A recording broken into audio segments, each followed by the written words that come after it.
How's it going, guys? Welcome back to TheBlueShifting and welcome back to the House of Fata Morgana, where things were intense last episode. Holy crap! It was like taking a plunge into my own soul for a little while, but they're so good. The characters are so good. Michel and Giselle, they're gonna be those people who are carved in my heart. Like, put them right up there with the characters from Love, right up there with Steins Gate. The House of Fata Morgana has officially climbed the ranks of one of my favorite VNs I've ever played thus far. Granted, again, that pool is fairly shallow. We're working on it. We're playing more games. We're getting more experience and kind of seeing what visual novels have to offer. But this has taken the cake for me in a lot of ways. It's another one that goes to show you that you don't need a whole lot of fanfare and a whole lot of like crazy animations to make a really, really good story. It really if there's anything this game does, besides having fantastic writing, it's that sound. The music is just phenomenal. So I gotta give it props for that. So good. But yeah, so the quick summary is Giselle and Michel, in a moment of weakness, finally admitted their feelings for each other, and we actually got to see for ourselves the impressions of the witch in his mind. She really was trying to discourage him from forming an official bond with her, and he admitted that he liked her, and she allowed him to see her in her entirety. And it wasn't really a sensual thing. It was about trust. It was about showing her past and her scars, literally and figuratively, to him, and him accepting her and who she was and what she had been and what she had become, and how she wants to eventually heal enough where they can really find that intimacy that comes with love. But at the moment, she still has her barriers. She has her mountains to chip away at. And so the best thing about this is the fact that, yeah, she has her darkness she has to face. She has her past. She has the fear in her heart. And Michel just accepts that with open arms. It's a big person. And the thing is, I think about people who have spouses who deteriorate. One of my biggest fears in life, oh man, I'm already getting emotional here. One of my biggest fears in life is losing my mind. Thankfully, my grandparents have a lot of health, and that's not really a huge problem for them. But something like Alzheimer's or dementia, terrifies me, because it's not death is less scary to me than that. And death is just the conclusion of your story, the slowly eroding of everything that you are, disappearing into the void, and desperately clinging to and understanding that there's objects and people and names and faces and places around you that you should feel a connection to, but you don't. And you don't understand why, and you don't understand where, but you just know that there's something missing. That would be horrifying. That sounds more like hell than anything I've ever heard of, and I'm terrified of that. So, I don't know, it makes me it makes me appreciate the good things in life, and understanding the people who have to go through that type of horror and have the spouse who sticks by their side. Or there's this really inspirational story of a family where it's husband and wife, they had 3 kids, and she the wife got diagnosed with cerebral palsy, which is your nervous system is attacked by your body's I think it's your body attacking your nervous system with it for some reason decides that it's like an outside force, and it's you slowly just lose all your nerves.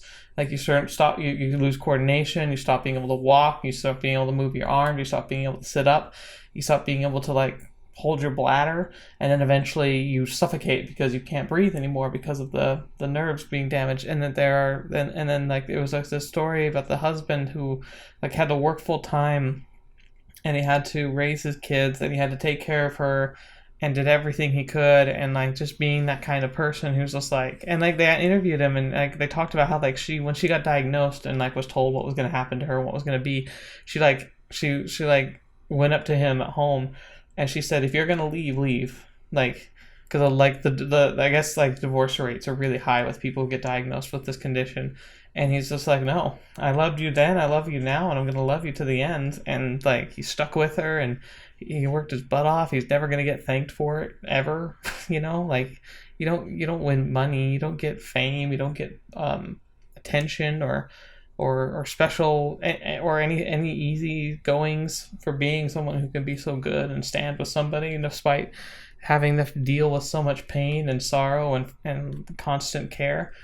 And like, this story reminds me of that. It reminds me of those people, the heroes, the unsung heroes that really should be talked about. The people who, you know, it's easy to get caught up in stories of like, you know, like, oh, the White Knight slays the dragon rescuing the princess, or like, you know, that someone goes out of their way to rescue a family member. Like, like a typical like box cutter perfect example is the movie Taken. You know, secret agent man, his daughter gets kidnapped, and he hunts down the people and gets them. I'm hearing noises behind me, so I'm gonna have to go take care of something. But you know, you get all that, you hear all those types of stories, those types of things, and you know, it's easy to get caught up in those kind of stories. But then you get those stories of the people who just simply love people, they love their family, and they just take care of them, and there's nothing to gain from it. It's just what they do, and that's so much braver in a lot of ways. And that's what this story reminds me of. Michel and Giselle, like, they're going to be, they're showing that they care about each other, and that they don't care what comes with that, the baggage or the excess that comes with that. It's just so meaningful to me in a weird personal way that it's hard to explain, and I think I've done a terrible job of explaining. Anyway, so that's enough chat. Getting deep already in the fields. Let's jump right in. Morning. No, afternoon. Oh boy. Master! Ah. She's very happy. Good morning. Good morning. Oh, come on. Put a little oomph into it. Same Giselle as always. I must say, last night was something, Master. I didn't know you had that in you. Just thinking about it. Ow. Hey, that hurt. What was that for? I was struck with an insatiable urge to whack you. Whatever happened to your heartfelt desire to do what you can for me? I don't think hitting me counts. You're tough enough to get over a little bonk. You were being so nice yesterday. Where did that go? So, would you like to explain why you're making dirty jokes first thing in the morning? Yeah. I was trying to lighten the mood to hide my embarrassment. Fair enough. Alright, but could you not joke about that in the future? I didn't actually do anything to you. No, you didn't. Sorry. Say, can I ask you something? Yes. You hardly ever use my name. It makes us feel so distant. Could you do something about that, maybe? Babe? No. That is not you at all. Just go with my name, please. We've graduated from the master-servant relationship to a romantic relationship, but that is a bit much. No, that was her. Sorry. Let me reread that line. I'm sorry. Well, we've graduated from a master-servant relationship to a romantic relationship, but that is a bit much. Romantic relationship. Exactly. So, in honor of the new us, let's make this the last, alright? Michel? Alright. Phew. At the time, the light that had entered our life seemed unreal and fantastical, but I prayed that it would indeed last. In hope of an equally bright future, I allowed myself to rejoice in the moment, letting the unconquered shadows that lurked in my peripheral remain unseen.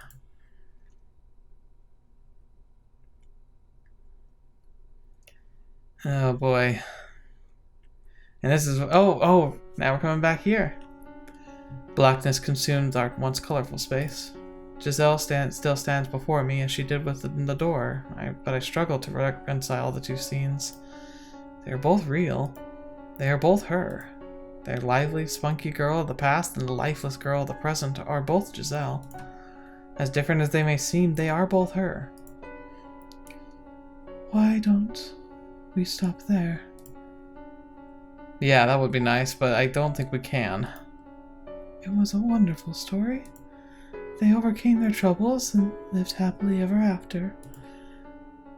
Is that not good enough? It could not be worse than where we are now. All we have to do then is erase the now. Throw everything away and start over from where it was better. You were able to bear them because they weren't your tragedies. And that goes for more than just me. Actually, as a matter of fact, those words apply even better to her than me. The ending is already set in stone. It's already happened. What point is there in watching it again? All that accomplishes is making me relive it all. The ending has not been written. We are both here now, which means our end still lies ahead of us. Then, can I ask you to promise not to let go of my hand, no matter what?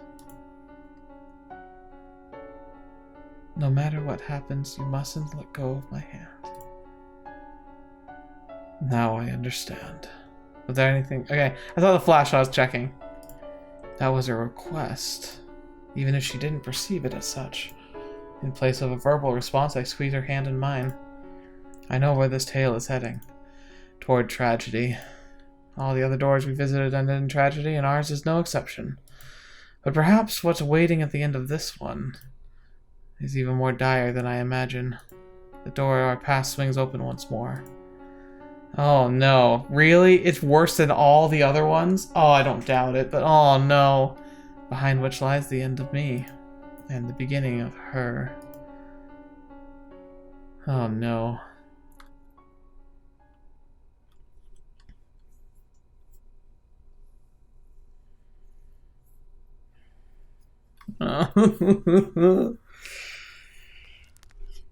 A month had passed since the night with the rose.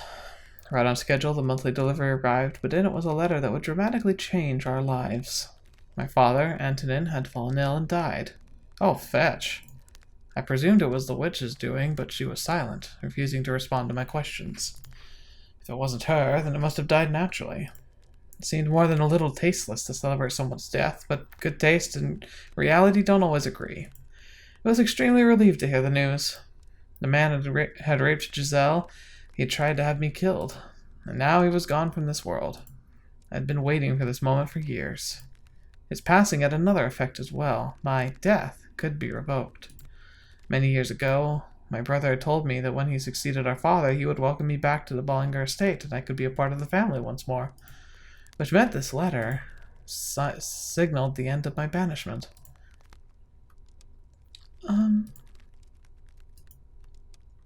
Not sure how to feel about it. Yeah. Rejoicing doesn't seem really appropriate. But this means you can return home now, right? In theory. My brother is set to take control of the estate, so he should be accommodating. I'm going to write a letter. Have them send us a carriage. It is much too long a distance to walk. All right. I'm excited. What should we do when we first get back to the capital? Oh, I know. How about you stop by my place? My mom and sister won't believe their eyes. Oh, that's presumptuous of us. Ooh, because here's the thing. Was Michel the firstborn? Because that technically could endanger the legitimacy of the current brother who's inheriting. My time in this mansion was almost at its end. The future I'd only vaguely envisioned was now within my reach. I had always spoken of this morning predicated with eventually, like it was some kind of unattainable fantasy. But now that it was practically a reality, I realized I hadn't actually given it much thought.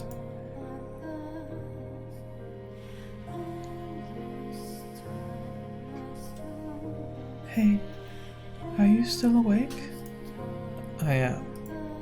Not a great night for sleeping, huh? Are you thinking about your family? It all seems so surreal. Yeah, it does. This house is like a desert island, cut off from the world, which makes everything feel kind of like a fairy tale sometimes. Even what we have. From time to time, I get the feeling that nothing is real. That the outside world is just a figment of my imagination. That my entire life only ever existed within these walls. Are you nervous? Maybe I am. I always thought that when the day arrived, I would be more cathartic. I'm sorry, finally able to take you back to the capital and I can't seem to get past my own negativity. It's only natural to be nervous. I am too. I haven't spent nearly as long as you living in this mansion, but I know how you feel, because I feel the same way. Not knowing what the future holds, it's scary. Yeah, it is. Like, I'm lucky I'm at a point in my life where I finally kind of have a grasp of what's my future, you know? Like, I mean, I don't know, but I've got a good idea. I've got some control over it. But it's scary in those moments when you don't know. You know, I was thinking I would be okay with staying. I mean, I would love to return to the capital, and I miss my family dearly. But even if I never get to see them again, in no way would I consider myself unhappy. I honestly think I've got a pretty wonderful life. If you're not comfortable going back to that house, and you're just saying you'll endure it for me, Giselle, there are other paths we can take. You could live with your family, or you could remain here in the mansion. Not at all, no. I want to. No matter where I go, you'll be there with me, Michel. It's true, I am nervous not knowing what the future holds, but not in the scared something bad might happen kind of way. It's more of a jittery, excited anxious. I'm confident the two of us can overcome anything, no matter what obstacles might come our way. Together, we can create an even more wonderful future. Don't worry, Michel. The future's nothing to be afraid of. You make it sound like I'm paralyzed with fear. But you are, aren't you? Hey now, don't give me that look. Once again, she's the one pushing me forward. I will make sure you have a good, happy life. Thank you. What? Nothing. I'm feeling kind of sentimental, thinking about how we've only got a little time left here. It wasn't perfect, but it was an important part of my life. Indeed. Say. Yes. Well, I think I could handle it right now. Probably. It? Oh, use your head, you little... I don't follow. Keep in mind, he's been sheltered, man. How can you be so dense? I mean, you know, touching and so forth. You know, take the next step. Fetch, man. This reminds me of Warbreaker. Good book, by the way. I'm saying I'm feeling up for that right now.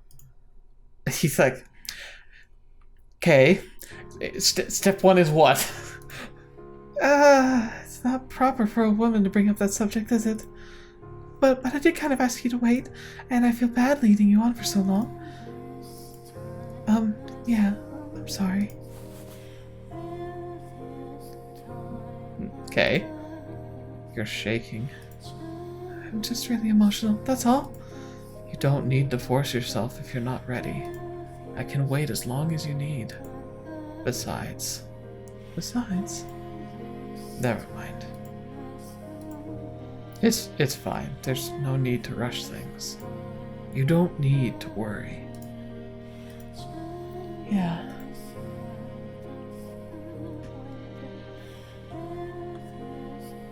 What a good guy. I wrote 2 letters. One to my brother, and one to my mother.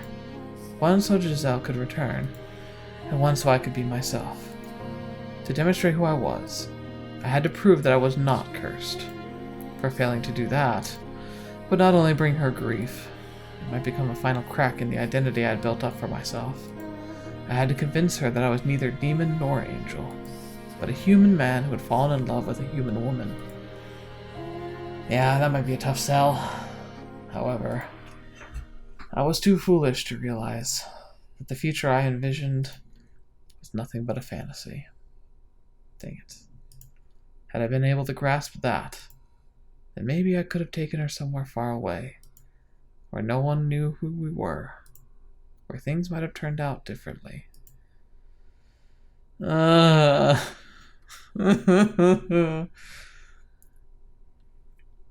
boy. It's been really foggy out lately. I'd rather we left when it was clear. It would be terrible if the coachman rolled the carriage because he couldn't see where we were going. If there wasn't so much fog, I probably would have been able to see the little columns of orange evening sunlight fighting their way through the trees. But the milky white mist seemed to swallow up all light, leaving nothing but for the surrounding area. It was rather dreary weather. I wonder when they'll be here. Although, if they never do show up, that's okay too. I was finally able to return to the capital with Michel, to see my family again. And that was wonderful. It was like a dream come true. But it wouldn't disappoint me if that didn't end up happening. I didn't care where I ended up, as long as Michel was there with me. That's all that matters. I should probably close the windows. The coach isn't likely to show up at night, I don't think. I reached my hand out to shut a window, which is when I saw something wavering beyond the heavy mist. Light? And it wasn't just one.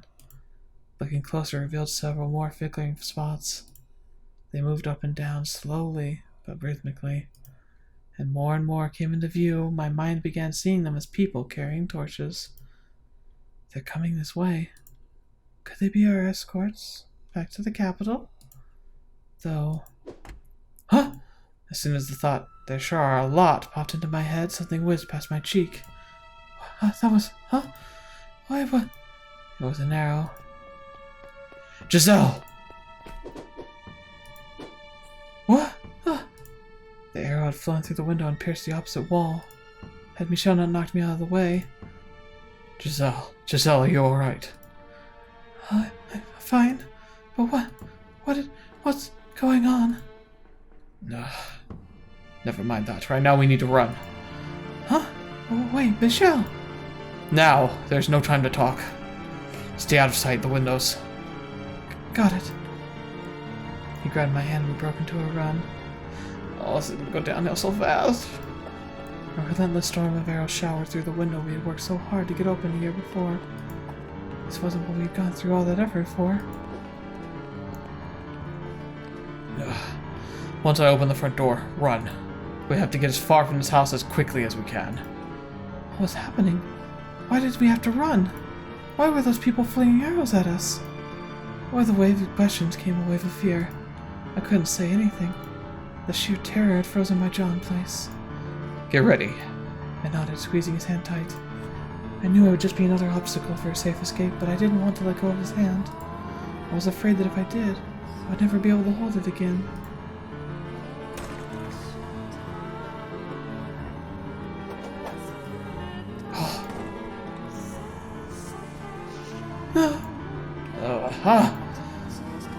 Are you alright? I'm fine. But how? There are people out front too? Dang it. Why? Several arrows are sticking out of the floor before us.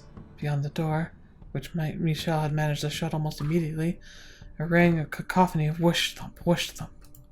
We can't escape. Why? What's going on? Dang it. With a deep scowl, Michel barred the door. All the while, the arrows kept flying. The panic in the air kept growing thicker. I don't understand.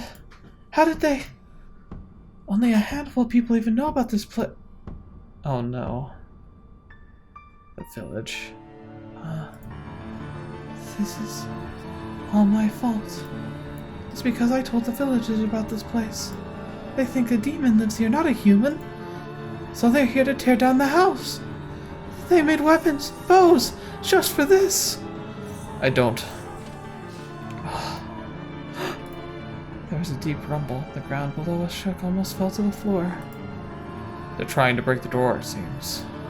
Michel, I'm so sorry. This is all my fault. Because of what I did. No.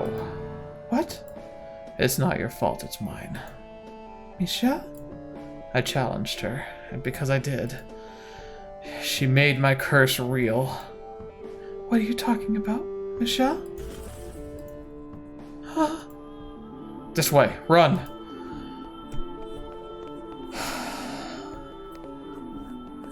Michel dragged me through the mansion corridors until we reached the chamber with a stained glass window. In the far end of the room sat a small door. Where does it lead? I had been aware of this door's presence, but had never gone inside it. Something about it seemed somewhat different from the rest of the house. I wasn't sure how to describe it exactly, but it felt like shadows had taken root here. The observation tower. A tower? But if we go up there, we're putting ourselves in a corner. It doesn't matter where we go, they have us trapped. But there's a chance that up here... He didn't finish that thought, though. He opened the door, leading me into the tower. His face deathly pale. Oh no. Up we go. To the end. To the end of all this. We started running again, around and around the spiral staircase, making our way toward the top. In regular intervals along the wall were rectangular windows. A layer of fog still lay thick across the land. Peering out into it made me feel like we had been thrown into a dream world. If it weren't for the orange spots of torchlight surrounding the mansion, the silhouettes holding those torches, is that armor? Appeared to be knights. Oh no. Michel! Tell me, why do you think this is your fault? What is your curse? Your curse? It isn't just the color of your hair and eyes, is it? There's more to it, isn't there? There's something else, isn't there? Michel's gaze was firmly directed forward as he frantically led me up the stairs. We were breathing hard, and the sound of it echoed against the tower's stone walls. Our panicked hearts were beating so hard, I was afraid they might be able to hear it outside. Eventually, we made it to the top. A pile of discarded rope lay unceremoniously at the front of the door, presumably once used to seal it shut. The door itself was deeply weathered and rotted in places. It had obviously been left standing in disrepair even longer than Michel had lived here.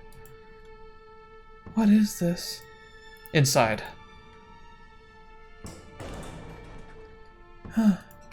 Frigid air nipped at my skin, and it wasn't pleasant, refreshing kind of cool, but a bitter, oppressive cold. The room felt like any other in the mansion.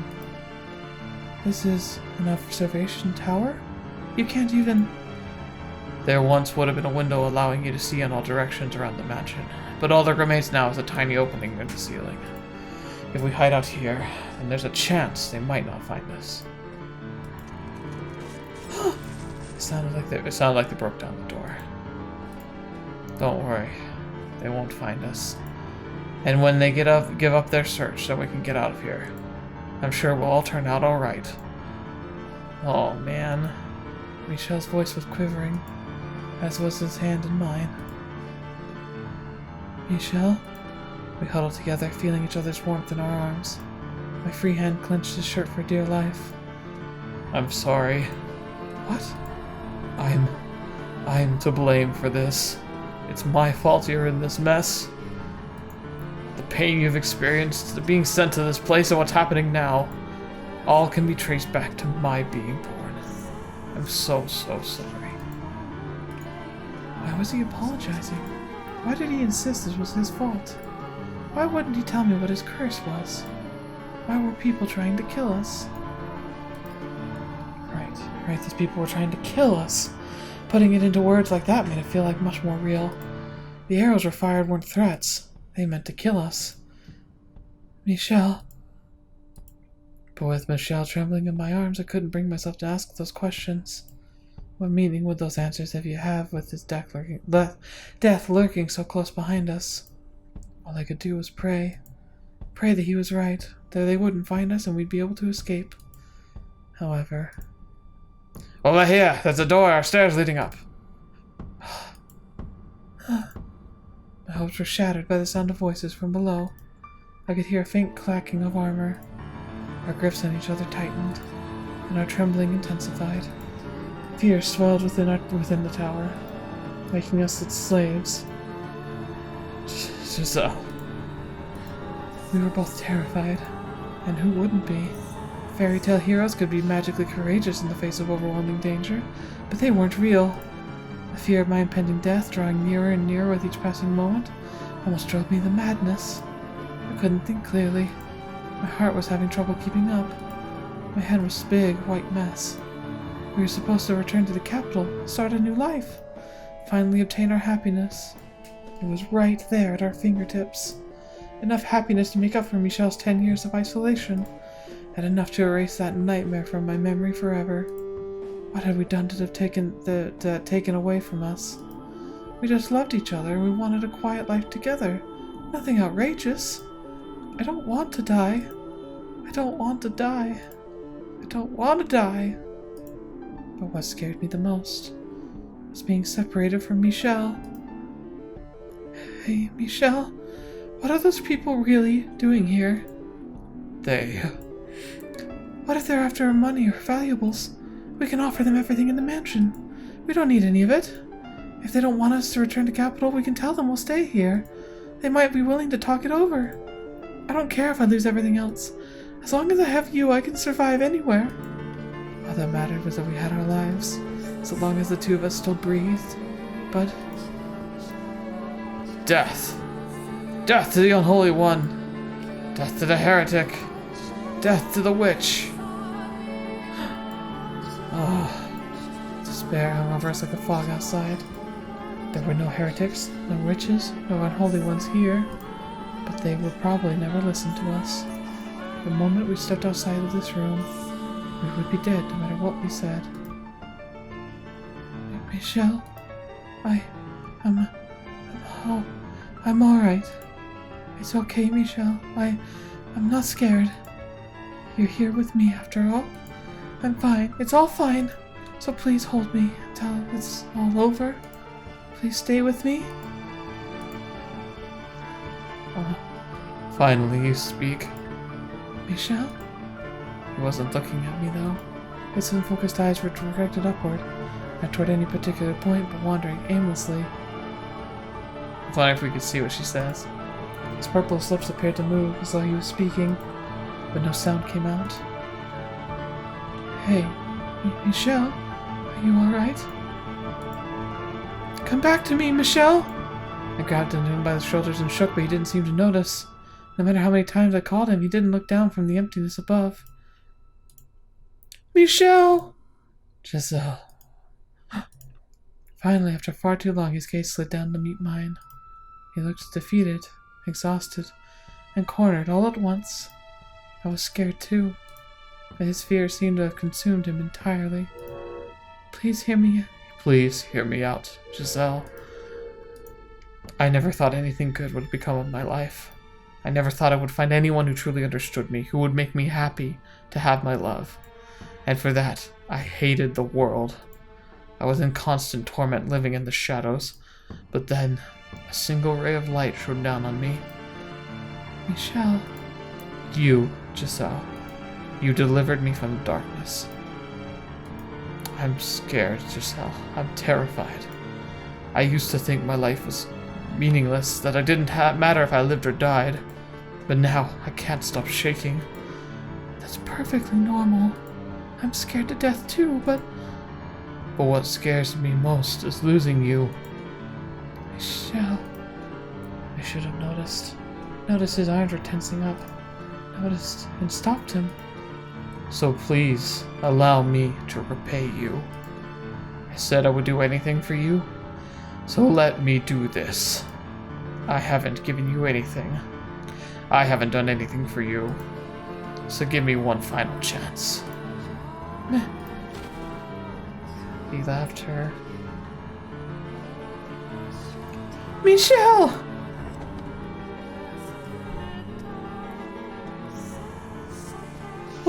What are you doing? Get back in here, Michel! Why? The door. I can't open it. I shoved on the door, trying to go after him, but it wouldn't budge even the slightest bit. It was as though there had never been a door there at all, merely a wall disguised as one. There wasn't someone hiding it shut from the other side either. I pushed and I pulled with all my might, but I couldn't even manage to eke out the tiniest crack. Michel? Michel, what did you do to the door? Come on, get back in here. I don't want to lose you either. Say something, Michel. You're out there, aren't you? Please? Please don't do anything rash. They're going to kill you if you're out there. Giselle? Giselle. The witch told me. What? That she would ensure your safety. Michel, she isn't real. There is no witch talking to you. It's all in your head. A figment of your imagination created to alleviate your loneliness. Rest assured, she does not lie. Michel! Please, listen. You are a wonderful woman, Giselle. Spirited, true to yourself, deeply sympathetic. You are not to blame for how difficult your life has been. Most of the fault lies with me and a bit of bad fortune. But that's all behind you now. Once this is over, you can start anew.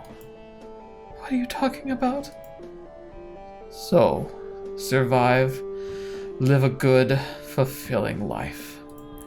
Move past this, live your life, and always love your family. I know you can do it. That is my wish for you.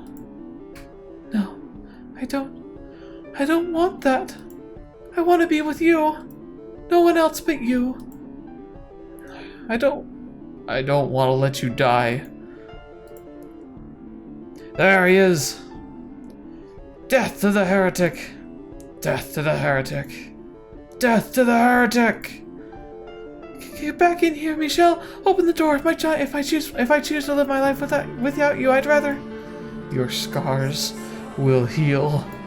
You'll find a nice man and have a wonderful family. Why? Thank you, Giselle, for being a light to my world. Don't say that. But if there is a next life, I hope you don't mind if I pray that we're able to meet again. That we can find each other once more in another world. Michel? Michel. It is our holy duty as knights of the church to deliver punishment unto the heathen who made a pact with the devil. Come on, Michel. Open the door. You are sentenced to death, your body to be hanged upon the cross for 3 days and 3 nights, whereupon your unholy flesh shall be purified by the fires of heaven. Why? What are you doing here? Open the door, Michel, please. Listen to me. You can hear me out there, can't you? You shall now be executed. Huh. Do you have any final words? Who is it you are sentencing to death? Michel Bollinger, or a demon child, naturally, or a witch, perhaps? That stupid phrase. Please, open the door. Why won't you open it? He isn't unholy or impure. He's a perfectly normal human and a very sweet man. I'm the witch. The witch is in here. I'm the one you want to execute. Kill me. Execute me. Now I see, Giselle. This world. Kill him.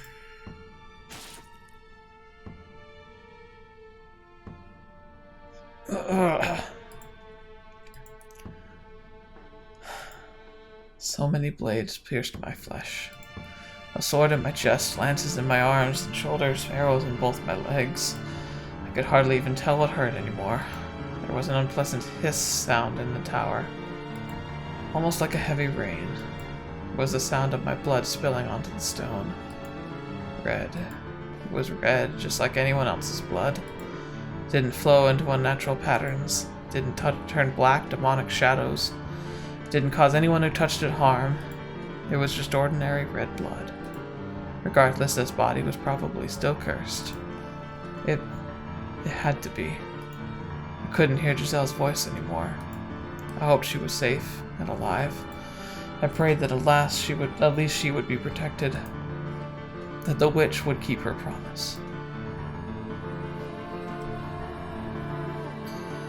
Oh, it was getting dark. Light was quickly departing from my world. Darkness everlasting dragged me down into the pits. I believed in you.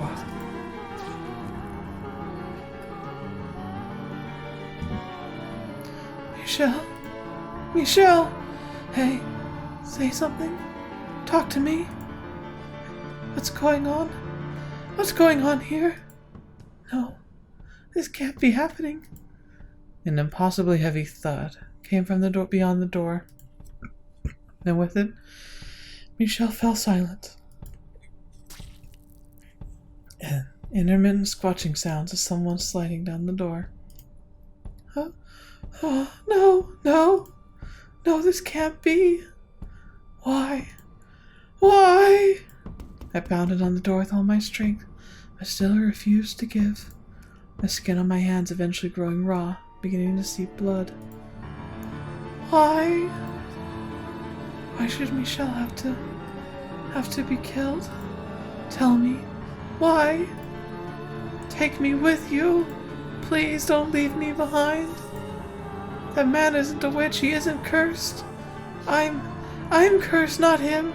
So don't hang him, don't humiliate him like that. Kill me instead. Please. And again and again I pounded on the door, but the self-described knights on the other side seemed not to even be aware of my presence. They seemed unable to hear my cries. Their armor clanked with every step. They began to descend the staircase, and with it I could hear the sound of something being dragged slowly across the floor. No, don't take him away. Stop. Don't take Michel from me. I'm begging you. But my pleas were in vain. My hope was for naught. The knights took him away, took him somewhere out of my reach, for all eternity. Don't take him away from me.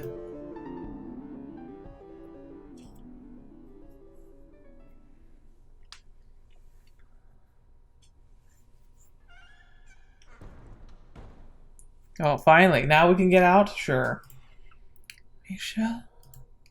After much, much too long, the door swung open all on its own. It happened so unceremoniously, it was hard to believe I'd actually been trapped inside. I had no idea how much time had passed, but the chill in the air suggested it was deep into the night. And with the biting cold, there was a stench of blood.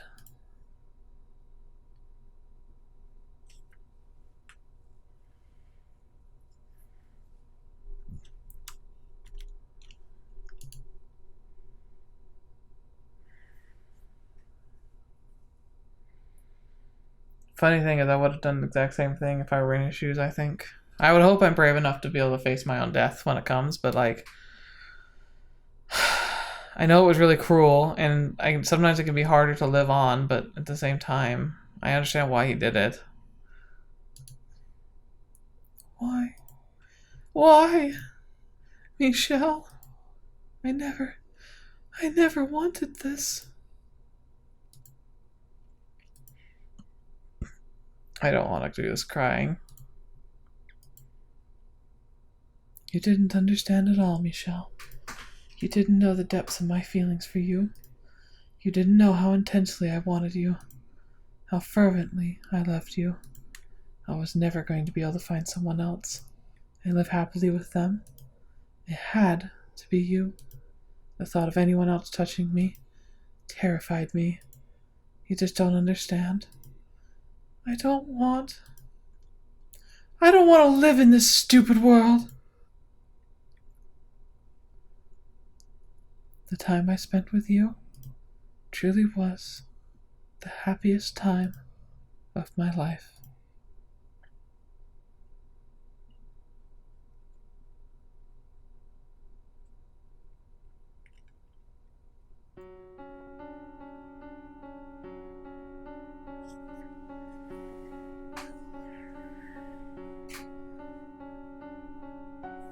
I remember everything now. You died on that day. You were killed. You disappeared from this world and left me behind. That's right. I remember. I remember the pain, the agony of death, and the fear. I did indeed die that day. You refused to listen to me. Do you have any idea how it felt? To feel you dying from the other side of that door? Giselle. I wanted you to take me with you. Is this what you wanted me to see so much? Is this what you wanted to see? My memories, the traces of my life on this earth. Still, just checking. And there. In order to find your truth, we need more of the story. Very well then. If you want more story, I will tell you more. What comes next is both a continuation and a brand new tale. The Maid's Tale. When you've heard it all, I expect you to command me for not forgetting how to smile. Fetch, man. It's not even like... We haven't completely cut through the darkness yet. An arctic wind blows past me. At the same time, I'm gripped with an overwhelming urge to break down into tears. Perhaps this is the solitude she felt for so long. I have to face this. I have a responsibility to her to do so. And I have to atone for being such a misguided fool all those many years ago, convinced I was doing what was best. Dang.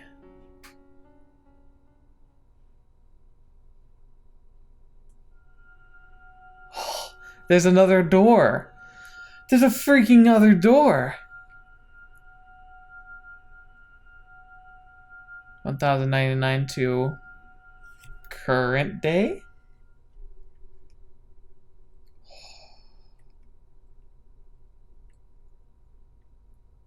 I'm really excited. I really thought we were going to be at the end. Surprise, surprise! Oh man, I have this terrible feeling she's going to go on this like revenge murder spree or something. We'll have to see. But I think it's a perfect place for us to end. What a trip. That was so sad. But yeah, the witch.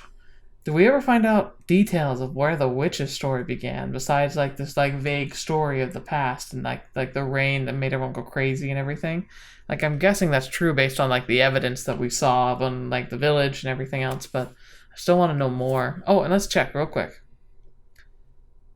Yeah, so it doesn't look like we have any more intrusions. So we'll have to see. And it's interesting, she's saying she sees herself like as Giselle and Maid, as two different people possibly. It's interesting. We shall find out next time. So thank you guys so much for being here today and joining me on this ride.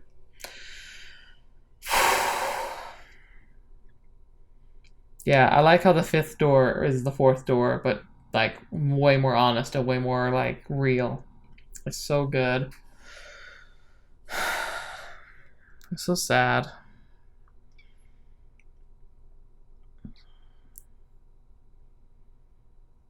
But I hope we get to have an interesting ending. And I really wonder what will the ending really be. If we actually recover all the memories and we can... Is there like going to be a chance we can actually move on from the mansion? Like is there a way we can be free of the curse?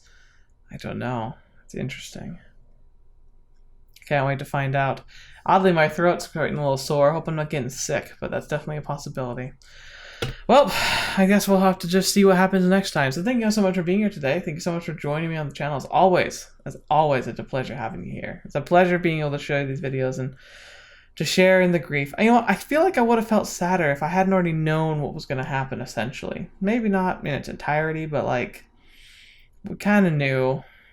Like, it was obvious what was going to happen and how similar it was going to be. It was still sad, but it was like, I don't know. It's like, I imagine it's like watching, like, I don't know, maybe like a tidal wave or a tornado coming towards you. Like, it's horrible, but you know it's coming. And you just have to do your best to just handle it. That's how it feels for me. So, thank you so much for being here. And until the next video you're watching me or have to see me next, I'll see you there.